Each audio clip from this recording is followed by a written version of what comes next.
Morning, good evening, good afternoon, depending on wherever you are. But wherever you are, if you're watching this, you have some keen inkling to know what's happening in the world of Australian Ultimate. I'm Stef Pazzo. We're closing off our week of interviews, our hype, our pre-game, pre-tournament chat before the Australian Ultimate Championships, which are happening this weekend, April 10th till 12th in Canberra, the Australian capital territory. And I am pleased to be joined with a young lady. She says she's not young anymore, but a young lady, Kat Smith, that I've had the pleasure of knowing just about the beginning of her playing days in Brisbane. And she's come a very long way since then. Welcome, Kat Smith. How are you today? Hey, Steph. I'm good, thanks. How are you? Yeah, very, very good. Very excited to see your smiling face. It Oh, definitely brings a smile to mine as well. So very happy on that alone, but everything else is going pretty good too. cool. And you, how is life in Brisbane? You're there now, as I understand, after a Yeah, bit of moving. I have, yeah. I grew up in Brisbane, obviously, and Brisbane's one of the cities on the east coast of Australia. So it's a pretty fun place to grow up as a kid. I grew up here, and then I did a bit of traveling. Went up north to Townsville, played a bit more frisbee, and then I came back to Brisbane. And Brisbane's mostly been pretty wet for the last week. It's been just pouring down rain, and with a new COVID lockdown, with the rain over Easter, it's just I've seen a lot of my house, and I've bought a lot of plants because what else do you Yeah, do? I mean that's what you do: buy plants, do cooking, or these odd projects that everybody gets to start amidst all of this. Uh, Mhm. so, Kat, let's introduce yourself to our viewers. So, you are Kat Smith. Do you have nicknames that you go by in the Ulti world? To be honest, Cat Smith probably is the nickname. I don't really, yeah, I'm not exciting enough to have another one. I'm sorry. Uh, well, I called you Kitty Cat for a small time, but we can't let that be an official nickname. I know that much, but I did always like calling you that when you started. So we'll skip straight along your city and your club. You told us about the city. You live in Brisbane. What's the club that you would be representing? Yeah, so I play for a women's team called Fuse, and I've played for them for probably about the last 5 or 6 years, which has been really nice to see the club evolve over that time. Even though for 2 of those years I was playing from Townsville, but still like traveling to go to trainings and then to nationals as well. Remote But I think, Queensland player. Townsville, of course, still being in the same state in Australia. yeah, that's correct. Uh, Yeah. Awesome. And I know that that club has developed. We'll talk a little bit about that, but I've heard good things about the development. What number do you wear on your back, Cat? 64. And any reason, totally random? Yeah, Why? no. Um, Yeah, there's definitely a reason. I had a friend from Switzerland who came out to Australia for about 6 months, and we were both playing frisbee, and we both kind of needed a number. And it just so happens that the Australian code is 614, and Switzerland's is like 6042. So we were like, oh, let's join them together. So 64 was the Do I remember this player, this Swiss player? Was he on one of my halibut teams with you as well? she Oh, might have oh, been. she. Okay, that's not he. It's not Oliver Gogler. No, it's not Ollie. He was a Swiss player that I know through you as well. So okay, so it's somebody Maybe. else. Yes, her name was Nina. Do you remember her? Nina Berger. Nina. Yes, I Very do good. remember vaguely, vaguely, vaguely, but I do remember Nina. Yes, I do remember the Yeah. name. Cool. Okay, so that's how you became Cat Smith, number 64. How many years you been playing Cat? Like a while now. It creeps up on you sometimes, I think. I started in 2012, so gosh, 9 years now. 9 years. Holy I know, whatever crazy. expletive. That's you still seem like a fresh young player to me, but almost a decade already. Yeah, And how old are you? Tell me you're still under 30. You must be under I 30. am still under 30. I turned 27 in 3 weeks, actually. So if you Okay. want to send a birthday present my way, feel free. Yes, that me and the rest of these viewers send Cat Smith presents, love, and praise for her birthday. And then talk about Aussie representation. You've had the pleasure of doing it on more than one occasion. tell us about the campaigns that you've got to wear the green and gold, or maybe even clubs, whatever Sure. it is. Tell us about some of your big campaigns. Yeah, sorry. I guess like when I first started, I managed to pick up on this mixed clubs team. It was called Hippo back in 2014 when I barely really, to be honest, didn't really know how to play. But we went over to.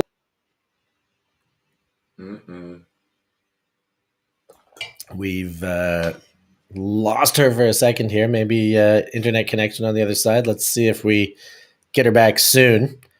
In the interim, I will give my best renditions. I know that she played Hippo, and that would have been in Lecco. After Lecco, we had Kat, sorry, who the other day I introduced Kat Phillips as Kat Smith, which was a major gaffe. Anyways, Kat Smith was also a member of the Mondays in London that won a silver medal. She was a Firetail, which is the women's representation in Australia. And as well, she was a Stingray, an under 24 Australian representative. And I know she played AOUCC, which Mark Evans was just talking about. The men's rendition of that was the Blue Healers. I'm not sure what the women's is. We do, while we're waiting, we may switch over to who would be our next guest. And he's in our waiting room, so we may bring him in right now. So we are going to do that. We'll bring him in, and if Kat comes back, we might bounce our guests in and out. But I do have with me in the waiting room here a man who is very renowned over the WWF,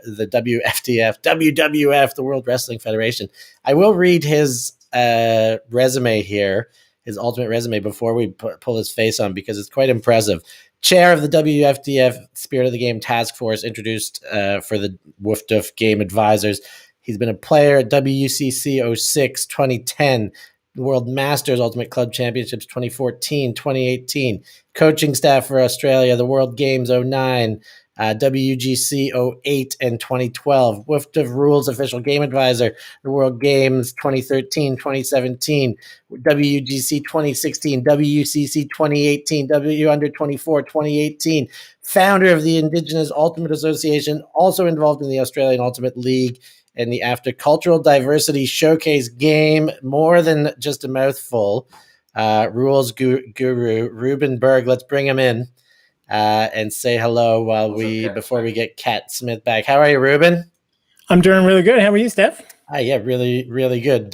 Great to see your face on the other side of that screen. Now, we do have a little bit of a rules chat lined up with Rueben. We're going to talk to Rubes about the evolution of the rules and specifically a few of the biggest changes that will affect play here at AUC. Rueben, do you mind being a face on screen while we have a chat with Kat, and then we'll kind of bounce a few of our questions in both directions? How does that work for you? I'm more than happy to do whatever works best for you. Okay, well, that works best for you. We're going to bring Kat back in. I see she is now in the waiting room. We'll have three beautiful faces on this screen. Kat, Rueben obviously know each other, so welcome to both of you. Thanks for cooperating and playing along here as we go. And we're going to go back to Kat after I gave Ruben's big introduction there. We'll talk a bit more about it. But Kat, you were about to tell us about some of your campaigns. You went on about Hippo, and tell us what happened after your Hippo campaign, because I think we got most of that before we lost you. Yeah, no, sorry about that. I think the Wi-Fi at my house dropped out, so my mistake. It happens. But yeah, I think after Lecco and the really fun mixed championship, everything just went from there. I got onto a couple of under 24 Australian teams, the Stingrays women's teams, which just really reinforced how much I love women's ultimate and seeing players develop with women. And then I got picked on the Opens team for the Firetails in Shanghai in 2019. So that was probably the biggest highlights for me. So you were the Firetails in Shanghai, and that was an AOUCC. Yes. So different than the men not being the dingoes at the AOUCC, they became the Blue Healers. as I I believe am. so. Yes. Okay. Just seeing how all these Australian native animal names balance out with. It's almost like there's one necessary for every new tournament now. So interesting with that one. And then so and any you won a medal as a Barramundi. Have you won any Yes. other international medals?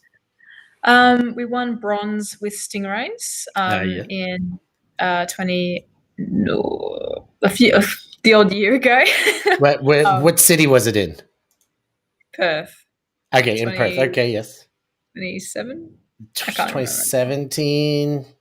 I was gone. I was in Nicaragua. I think it must have been 2017. Ruben? It was January 2018 was under 24s. 2018. Boom. Look, we got the answers all right here if we need them. That's so good. I was thinking 18 was like Cincinnati, so I was like, that can't be right. But then it was beginning Start of the year. Start of the year. Yeah. Awesome. Okay, so sticking with Kat, we got Ruben still looking beautiful for us. But Kat, tell us about this season. You are part of the Queensland crew. You play in a Queensland club team. The AFTA has recently made the decision that because of government regulations, because of case counting or whatever system they're using, that the Queenslanders should stay home. Tell us about how that season went, leading up with anticipation and kind of the vibe and feeling for the team now that you got to be spectators from the other side of a screen. Yes. Well, I think at the start of the season, I think a lot of us were expecting that probably Nationals probably wouldn't happen just with the uncertainty. And I think everyone started to, probably be a bit 50-50, but we decided to use it as like a development opportunity. So we actually trained relatively quite hard for, I believe, what we had done in the past. We trained 2 times a week and then had training camps on and off. So, and I think the hardest part was that we got so close. Like it was only last week when the decision was made. I think I definitely had, I booked my flights, accommodation was good, I'd got work off. I thought I was going to Nationals, and then to almost overnight have these brand new COVID cases. And it was quite ironic because I actually work at the hospital where the COVID cases were, and 2 of my housemates work at the hospital as well. So we were all in quarantine, and then you just see Nationals slowly slipping away and then confirmed with the AFTA decision. I do, yeah, I mean, it is what it is. We're going to have a pseudo Queensland Nationals this weekend with Nice. a lot of disc golf and a beach trip. So I think we'll try and make the best out of it as we can. But yeah, it was a bit of a shock getting so close. I think that was the big thing. And then it's got to be tough. I mean, all these decisions, the whole world around right now is probably envious to some end that Australia gets to have a national championship at this point in time. It must have been great excitement for Aussie players, Aussie clubs, and then but as such, having it kind of yanked away at the last minute has got to hurt. Whether you understand, whether you believe, whether you oppose, no matter what, it's preparation, club preparation, team preparation being yanked away it's an emotional strain for many. Rubes, I'm going to flip over to you. What's your thoughts about the way this Nationals is going about and handling this, and the reason or justification for omitting the Queensland teams, but still going ahead with it? What's your take on it? How do you feel about it? Did you have any involvement in it? Yeah, I mean, it's always really tricky, these things, and I didn't have any involvement in it, but having been involved in having to make, similar higher level decisions before, I know that there's always lots of information that people who are there having to make the decision they have a lot of information that everybody else doesn't necessarily have. And so to me, it's often about just having to trust the people there in the room that they had the information and they've had to make the best decision they could. And it's not an easy decision, and no one would have wanted to make this decision, but you just have to trust that those people who had the information made the best decision they could based on the information they actually had. Yeah, fair enough. With everything at stake, liability beyond anything else. I mean, I guess that's the last thing anybody wants is for a tournament to be the culprit any further spread, outbreak, whatever it may be. So again, we got to, like you say, respect all these decisions. I'm going to keep both of you now and just kind of bounce questions back and forth because I like the way this works, and you both look so lovely on the screen. And we're all Queensland. We've all got Queensland connections here too. So we do all have. I met both of you Queenslander in Brisbane originally. I think potentially both at Annerley or in the vicinity. Obviously, Rueben a lot earlier than Kat. I met Rueben right when I moved to Australia, so back in 2007, I guess, before you ended up shipping off to Melbourne. When did you ship off to Melbourne now? Well, back to Melbourne. I came back to Melbourne in 2007. Okay, so you were Victorian. You're a Melbourneite. I'm Victorian, Victorian, proud Victorian. But from a frisbee standpoint, I'm a Queenslander because I started playing up in Brisbane in 2001. Okay, but yes, Queenslander, as the state of origin cries once went. I don't think I've got the right accent for it. I'll pull it off a bit better than that later in the show, though, perhaps. For now, Kat. So about your team, you talked about how it affects. Tell us about some of the players that maybe it has a harsher effect on. Is there any young players that haven't had chances to prove themselves? Are there any old players that maybe this was their last chance to have one more bash at it, or is it kind of just a mutual team-wide disappointment and it affects everybody kind of the same? Yeah, I mean, I think there was definitely a lot of mutual team disappointment, but I think there were a couple of individuals who were really keen to go. Like we had one girl, especially Loz, it would have been her first nationals, and she's only been playing maybe a year or two and just has incredibly athletic, just had this skyrocket of improvement of ultimate, and she put so much work in to get there. And I think when you first start playing frisbee, you see people get really good really quick, and then you plateau for the rest of your life mostly. But she was in that really exciting phase, and I think that's one of the things that I was quite sad about, to not let her experience how much fun nationals is and seeing everyone and building those interstate connections as well. I'm two things about that. One, for any of you non-Aussies, laws must mean Laura. Sorry, but it's okay. Just clarifying the bizarre Aussie lingo that is. And secondly, were you referring to a player like yourself that started off really hot and then plateaued? Because I don't think you've plateaued yet, Kat Smith, but you definitely started off playing really hot. Keeps me up at night. I don't know. Yeah, right. Well, reset your trajectory, because as far as I'm concerned, you're still moving on up. Rubes, let's bounce back to you before we get into predictions. As the mouthful introduction I gave, you know more about rules than anyone that I could imagine, and I guess you should, based on that resume. There have been rule changes this year. Which ones are going to stand out, and do the players need to kind of remind themselves about the most that could have an impact on a different way of play because of the regulations? Sure. Well, all the players will have done their advanced rules accreditation, so they'll all be up on board with many of the changes there. But there are some, fairly significant changes. Not too many, but one of the key ones is around travel, that we've changed pretty much kind of the give-go play. We've adjusted to match the way the US have always played it, which is that you've got those 2 steps, 2 ground contacts after you've caught the disc to be able to maintain your speed and throw it within those 2 steps without having to stop, without having to slow down. So it enables more of those quick give-go passes, which we've seen more and more across the world. And, it was just one of those things that the US had a different rule about that. And everyone watches the US to see, the trends of how you're going to play. That's who many of the clubs try and emulate. And so it was a bit weird thinking that, you could watch them do something that was then you couldn't do in our competitions because it was against our rules. So we changed that one to match the US there. And I think most players I've seen are kind of across that now. I think at the start of the year, there are a few people calling travels like, oh, that's a travel. Not anymore. The rules changed. It's not a travel anymore. Hopefully it doesn't go too far that people now think they can just run around willy-nilly. Right. But you just need to give that allowance to say, well, they don't have to be slowing down anymore. Oh, God. Do we need to translate willy-nilly?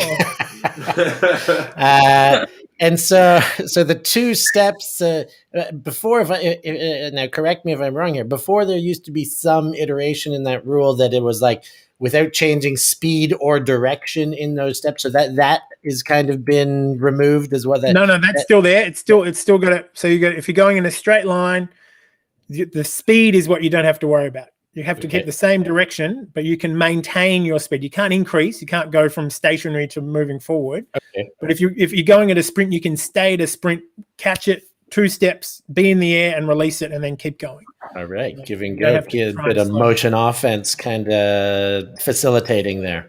Yeah, that's right. So I think we'll probably see some more of that over the over the weekend. One of the others is we've made the markers move back further from the thrower.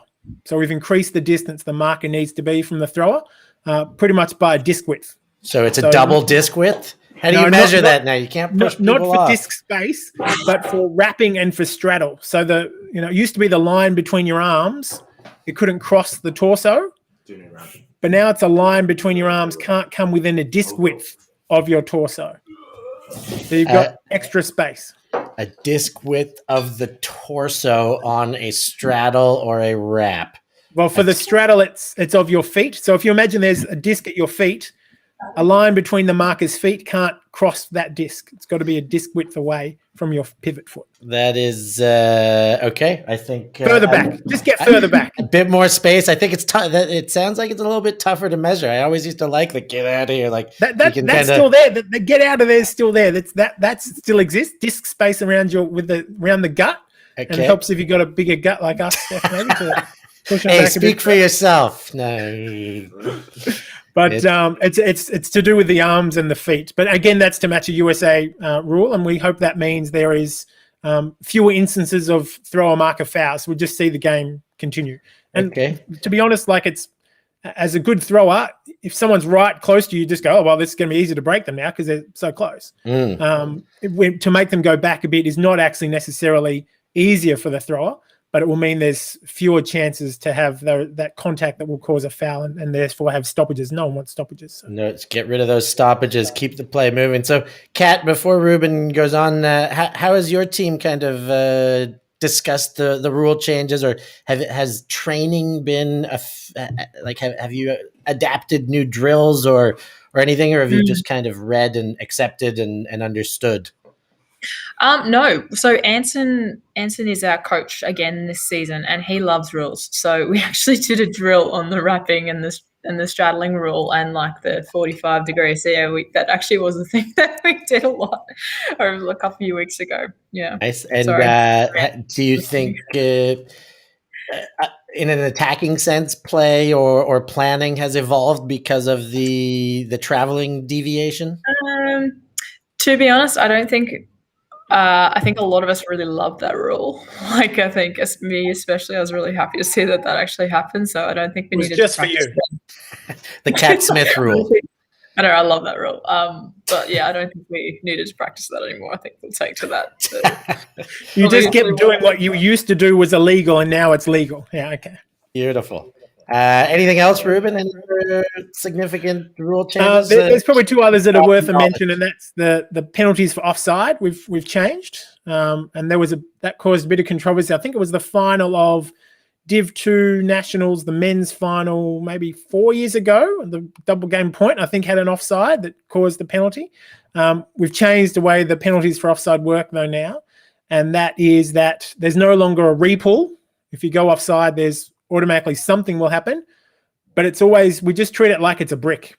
So it's basically just the defense has done a bad pull, and so the offense can just take it to the brick and start play from there. So obviously if they do a really bad pull, you just don't bother calling offside, but if they've gone offside, you can call offside. Don't catch it if you call offside. That's my big tip for everybody out there. If you're calling offside, don't catch it, let it hit the ground, and then pick it up, walk to the brick mark, and away you go. Okay. And that's for no matter how many times they've gone offside, that's the way the rule applies now. If you do catch it, you negate the offside? That's can't right. Take the brick? Okay. No. And if you just like treat it like a brick, you wouldn't catch a disc if you were going to take it to the brick mark, you'd let it hit the ground. And so you're basically treating it like a brick. So that also means that if you drop it, that's still a turnover. So let it hit the ground if you're calling offside. All right. I mean, I still feel like it's getting a little bit better, but since I've started playing, like, especially if you're not at nationals, somebody's offside on every single pull. So I guess eventually something's got to be done to start twisting these screws and stop waiting for worlds and observers watching goal lines and I mean, us look, ultimate I players just understand. got to stop. It's a really hard thing to stay behind a white line until someone throws a frisbee. Like, that's challenging. But I hope that people can think of it and work towards and realize that, you know, we should all be trying to follow the rules, and it's a pretty simple rule to follow. So just I guess that all ties us all back to the spirit of it all. If we know we can do it, let's just do it. And I think you said you had 2 more, so that would leave us with one more there's remaining. one last one, and that's more so a kind of a clarification, and one that, you know, in some instances it might have an impact, in others it'll be the same way that people used to play.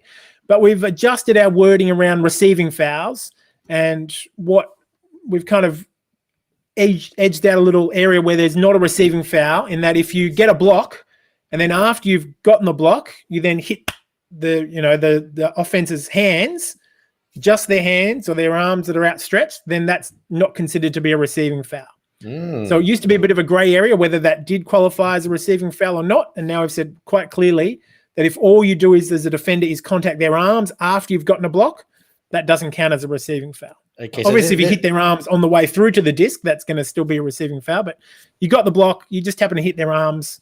That's not a receiving foul. This is what used to fall into the categories of incidental contact, I suppose, or in and along those lines. Yeah, but it was a bit. You know, there's also an important principle within Ultimate that you have an entitlement to your space, that someone shouldn't be allowed to. If you've got space, you shouldn't be impinged in that. But we said that, you know, you can't just put your arms out and then say, well, I claim that space as well. So It's more that you've got a right to your torso, to your body, but not to where your arms are, is pretty much what we're saying. Okay, cool. That's a good good bit of insight. Thank you very much for the updates on all these rules. Now we're going to go back to some AUC talk, and we're going to start with Kat. But while we've got you, Rueben, we're making predictions. So I'm gonna put you to the pine here too, and make you pick some winners. But we'll start with Kat, and we'll start in the men's division. Kat, first, tell me who's going to be the champion. And then who's going to be the champion? Who's going to win the men's division? I must admit, I came in at the end of Mark Evans, and I really like his idea of Fishwick. I reckon just to cause a bit of drama. I really like them to win. Okay, so really Kat's going to stick her neck out and say Fishwick for the win. Rueben, for the win. Before we talk about semi-finalists, who is going to be the outright champion in the men's division? So I should put a caveat here that I'm going to be there, and I'm planning to be playing a game advisor role, potentially in the final. So I don't want to kind of sway of what I want to have happen or not happen. Okay, good. Put the caveat out there, but I still want a team name. I will say that from what I've seen, having not seen any other northern teams, but here in Victoria, that the Ellipsis men's team just looks they look really strong. Yeah, they've been a whole bunch of really experienced players, but also like a whole raft of these just young athletic people running around, and they look really strong. So I'd expect them to be there, and I will impartially adjudicate and officiate regardless of what team. We would expect nothing less than that impartiality out of you, Rueben. So good on you for still picking a team. Kat, who are going to be the semifinalists that Fishwick gets through? Who are the other 3 teams in that semifinal bracket? I think Sunder will definitely be there. Now, are we talking Sunder Slice, the Latamatos-led team, or are we talking Sunder Dice, the Evans-led team? I never know every year. I just never know.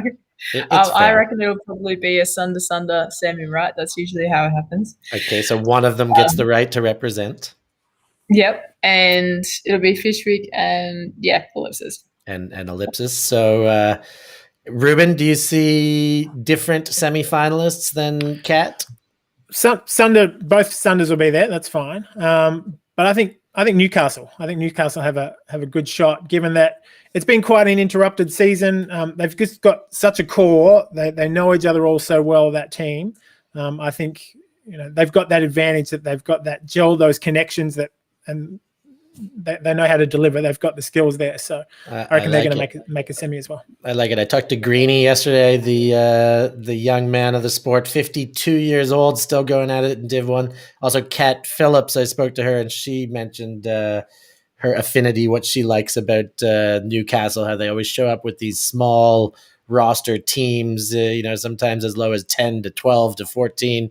They won with 12, right? Yeah, they won a national championship with 12. So, and they seem to always have that kind of style about it. They don't select huge rosters, but as you say, they've got these super strong cores, and they get results. So, Kat, to the division that you're missing out on, of course, it would have been a Fuse championship this year. Absolutely. Of course.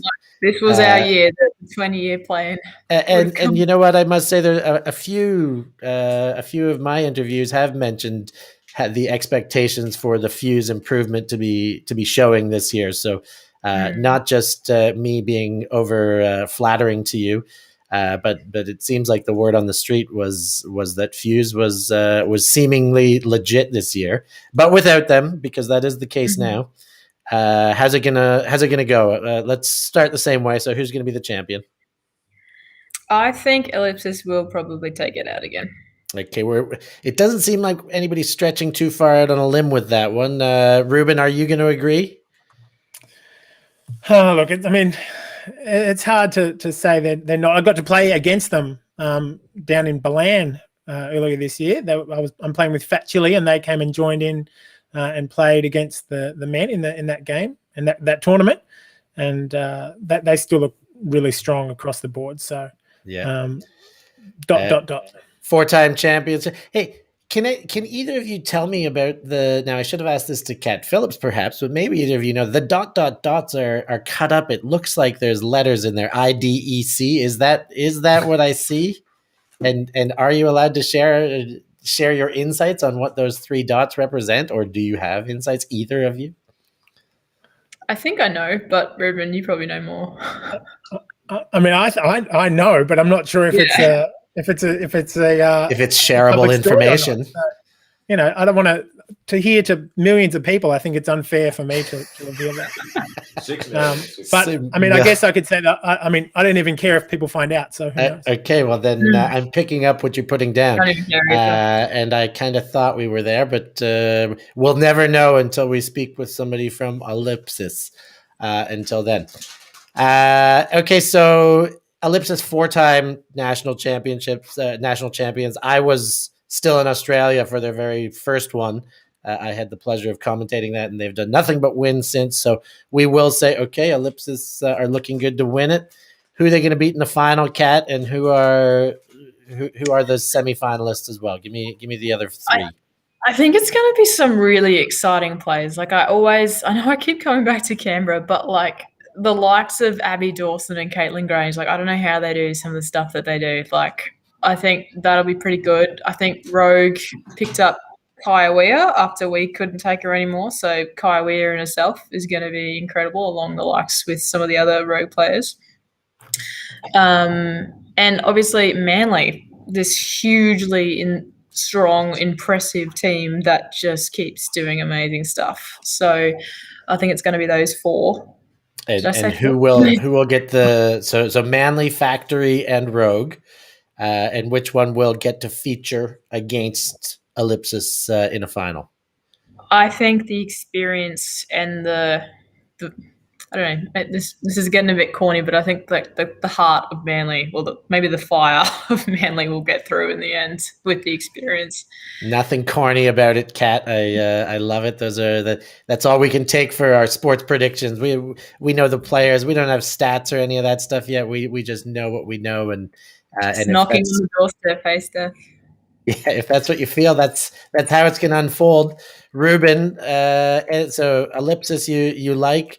Rogue, Factory, and Manly, are they going to be the same 3? Do you have a little bit of deviation in what you think? I think that's the top four, but I think a slight deviation. I can just picture in the semi-final that there's going to be a Liz Eady telegraphed hammer that's going to work perfectly as it always does, because it's Liz Eady, no mistake, one mistake, Eady, and she's going to win the semi-final for them, and they're going to be in the final, but they won't have enough to take down Ellipsis. And Liz Eady's back in Canberra, is that right? Factory. Yeah. Okay, so Liz Eady one mistake. Liz one mistake Eady. She was no mistake Eady, and then she became one mistake Eady, and that's where Boo Boo got his nickname from. That's Chris Stevens, Boo Boo. Yeah, he was the one mistake. I didn't know that. Wow. Classic. I did not know that either. It's great insights, Rueben Berg. Thank you guys so much. I think we're going to wrap things up with your predictions here. Kat Smith, thank you very much for joining us from Brisbane. Our commiserations that you don't get to play in this final, but an absolute pleasure to have your face and your voice on here. I hope you have a wonderful day. And again, thanks for sharing. No worries. Thank you for asking me. You're so welcome. And Rueben, the same. This worked out to be a nice little show with the both of you on, but thanks for your willingness to jump in, even your keenness. You're as a spectator, you're kind of giving us some prompts, and we're like, we should just get Rueben on here and get in his brain. So thank you as well, Rueben, for joining us. It's been a pleasure. And to all of our viewers and spectators, the millions out there, thank you so much for joining us. I want to thank De Vortel Production for helping out and producing, not helping out, for doing all the production here. To ULTI.TV for the broadcasting and distribution of Australian Ultimate and now Global Ultimate. For more than 10 years, they've been doing it. Subscribe, become a member, like on Instagram, on Facebook, on YouTube, all those things. I've been Stef Pazzo. I've had a heck of a time with these two guests. Thank you all for joining us. Be good and don't do anything I wouldn't do. See you, Stef.